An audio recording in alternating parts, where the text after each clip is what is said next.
Supreme court ने पंजाब और खैबर पख्तूनख्वा में 90 रोज में इलेक्शन करवाने का हुक्म दे दिया। अदालत ने फैसला 3-2 की अक्सरियत से सुनाया। जस्टिस मंसूर अली शाह और जस्टिस जमाल मंदोखेल का इख्तलाफी नोट।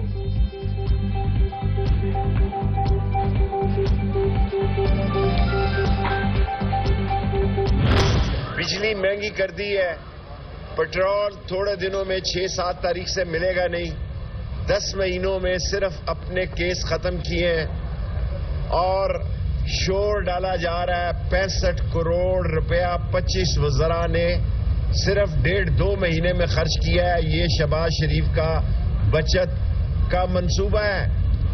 और आज अगर सुप्रीम कोर्ट ने जो फैसला दिया उस पर अमल ना हुआ तो खुदा न खास्ता मुल्क जो है वो एक नए बहरान में दाखिल हो जाएगा।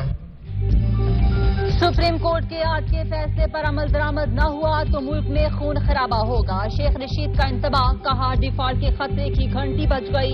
एलपीजी बिजली महंगी और पेट्रोल नायाब होने जा रहा है। पाकिस्तान गरीब के लिए बड़ी जेल और डेथ जोन बनता जा रहा है। कोई समुंदर, कोई सड़क पर और कोई घर पर भूख का मारा मर रहा है।